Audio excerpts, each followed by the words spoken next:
안녕하세요. 그림일 가족 여러분. 오늘 금요일 아침.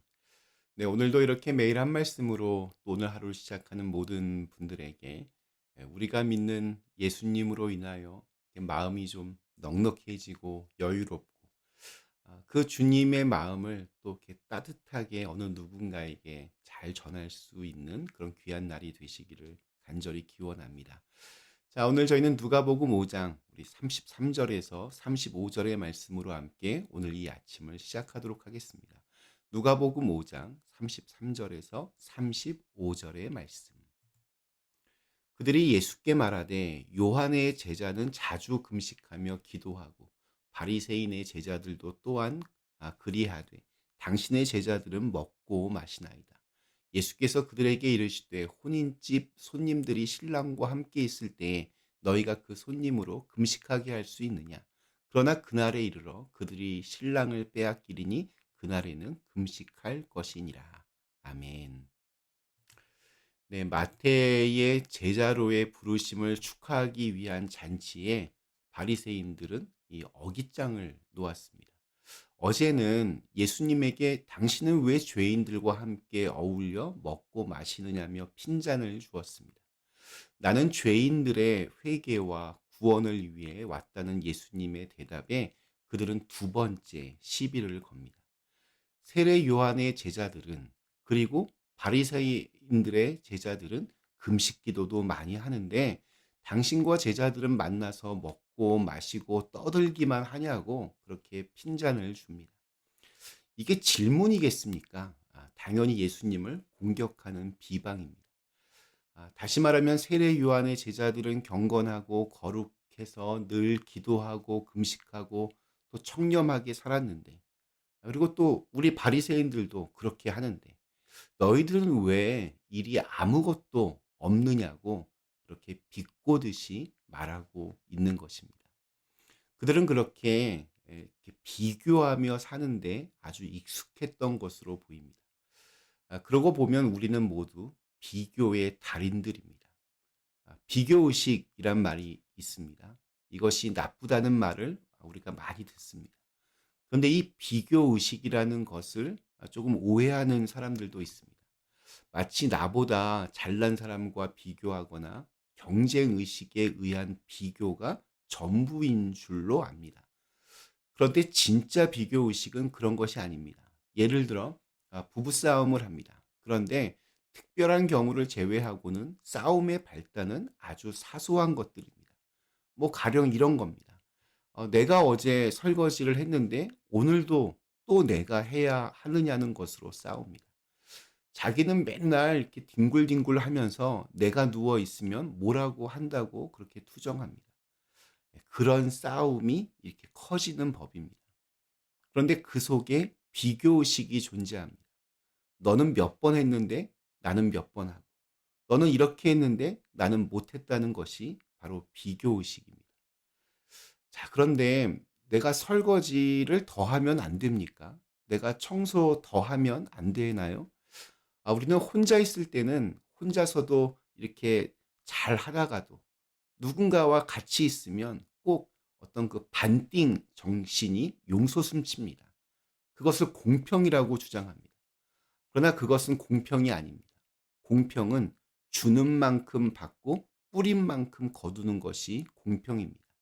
많이 뿌린 자가 많이 거두는 것이 공평입니다. 그러니 똑같이 해야 한다라고 하는 비교 의식은 공평과는 상관이 없습니다. 비교 의식 안에는 끊임없이 내가 지금 손해 보는 것이 무엇인가를 계산합니다.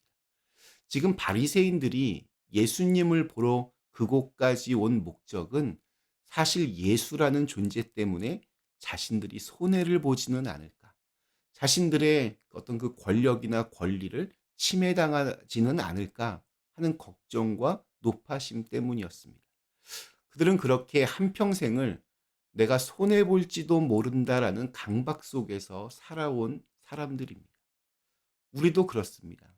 뭘 해도 내가 손해를 보거나 권리를 침해당할까봐 전전긍긍합니다.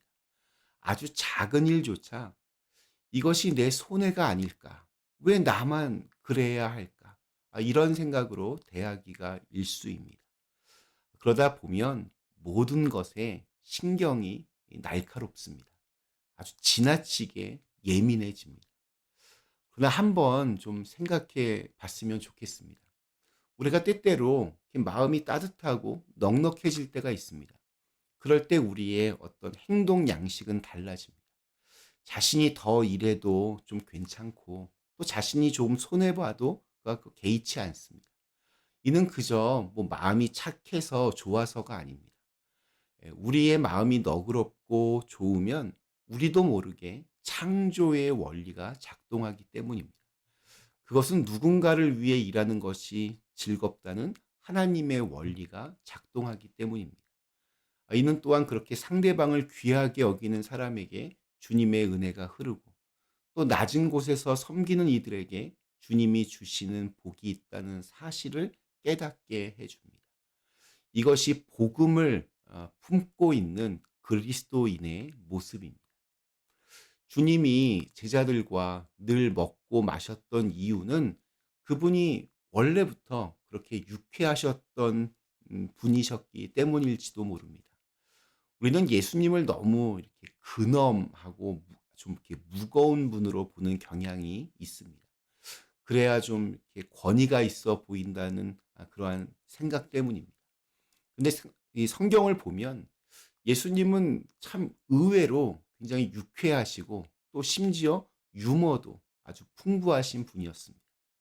그렇다고 그분이 늘 유쾌하신 것만으로 늘 즐거우셨던 것은 아닙니다. 그분께서 자유롭고 또 이렇게 여유로우셨던 이유, 늘 기쁘고 즐거우셨던 이유는 하나님이 당신과 함께 하심을 온전히 믿으셨기 때문입니다. 그 믿음은 세상을 바라보는 눈을 바꿉니다. 이 사람이 뭘 잘못하나 지켜보자가 아니라 이 사람은 얼마나 아름다운 사람인가 이렇게 바라보는 겁니다.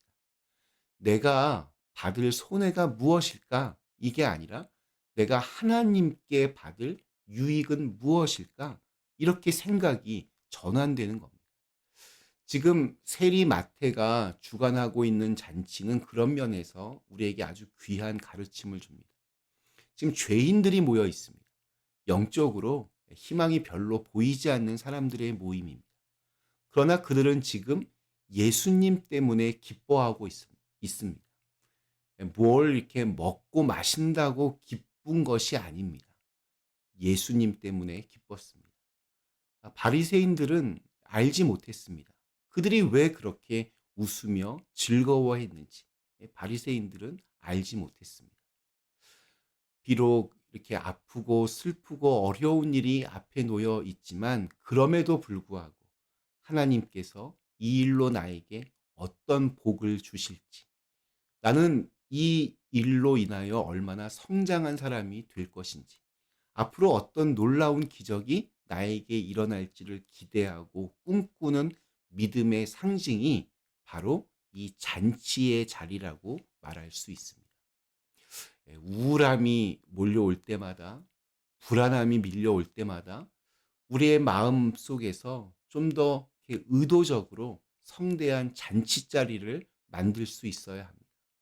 어려운 일이 닥치고 힘든 일이 가로막을 때마다 혼자 어떤 동굴을 찾아가지 말고 사랑하는 이웃과 함께 나눔의 잔치를 벌여야 합니다. 나의 마음을 기대와 소망으로 채워야 합니다. 왜냐하면 우리는 기쁨과 소망의 근원이신 예수님을 믿는 사람들이고 그 예수님과 동행하는 사람들이기 때문입니다. 오늘 우리에게 주신 하루 예수님으로 인하여 넉넉해진 마음으로 기쁨을 만들 수 있는 날이 되시기를 간절히 기원합니다. 우리 잠시 함께 기도하겠습니다.